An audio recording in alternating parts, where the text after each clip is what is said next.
Namaste children. Today we are going to learn about the new topic, that is cell, the unit of life.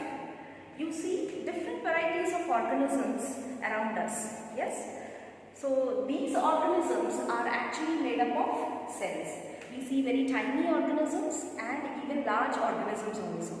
All these organisms basically they are made up of different types of cells.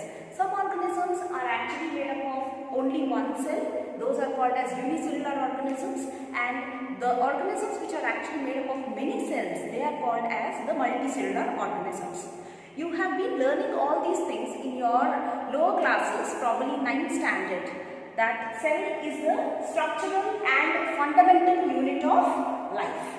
Okay, so before going in detail about the components of cell and their cell organelles, their structures and other details, we will just see, today we will be seeing just the discoveries of related to this particular cell. Okay, so cell was actually discovered by Robert Hooke.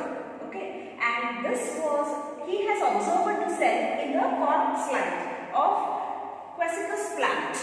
Okay, so he has seen something like these compartments. Okay, so that time they used to call that any closed compartment, a very small closed compartment is called as a cell.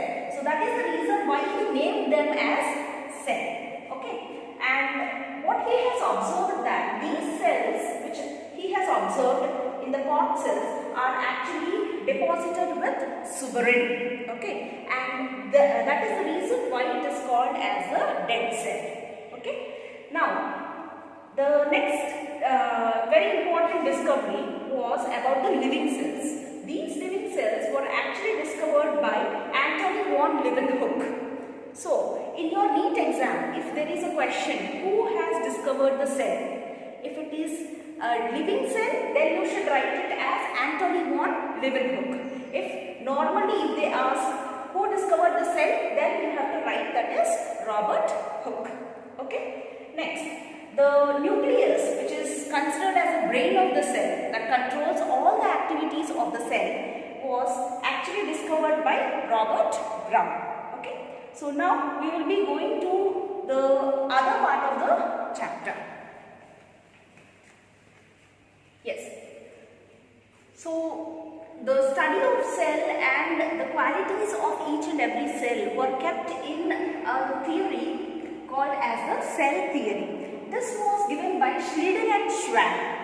But later on, as the advancement of technology has taken place, many different microscopes and all technical aspects have got improved.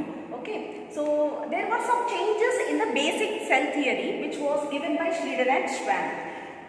That changed one is what is called as the modern cell theory, and this was given by, along with Schleiden and Schwann, one more person has added his own opinions into that. He is none other than but Rudolf Virchow. Okay, so let us see what are the different points that are mentioned in cell theory, the modern cell theory. The first one was all living organisms are made up of cell or cells. Understood? So it may be one cell or many cells.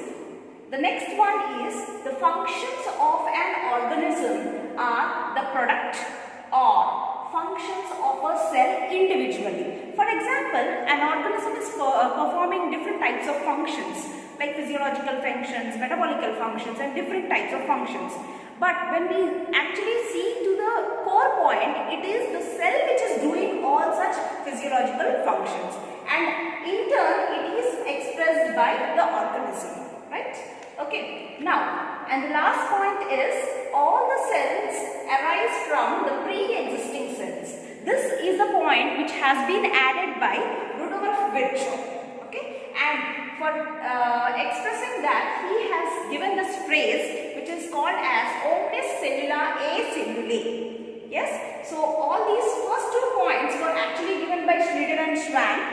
Okay, and then the third point was added by Rudolf Virchow, and this was often called as the modern cell theory. Okay, so this is about the discoveries of related to the cell. Now the cells which are present in different types of organisms are actually of different sizes. We will see the shapes in the next class.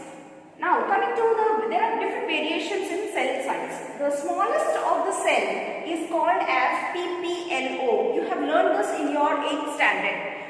What is PPLO? The full form is Pleuropneumonia-like organisms. They are the very smallest cells, children. And usually when we compare the size of the cell, it is around 0.1 mu microns to 0.3 mu microns. When we see them, then probably they range, they land in between the size between viruses and bacterial cell. Okay.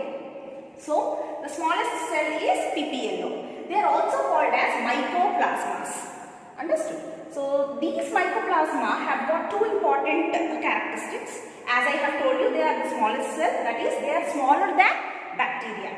Okay, and very important thing is that they don't have cell wall. Cell wall is absent in case of mycoplasma. Okay, now the next one is about the smallest cell with cell wall, that is nothing but the bacterial cell or the prokaryotes. So in your NEET, if they are asking about what is the smallest cell, then you should be concerned about one particular point, whether it has got cell wall or it has got cell wall or it doesn't have the cell wall.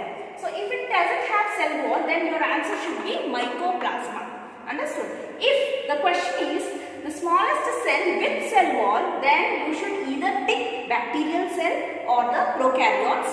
Search properly in the options and then you have to answer it. Right? And coming to the largest cell, that is nothing but the ostrich egg.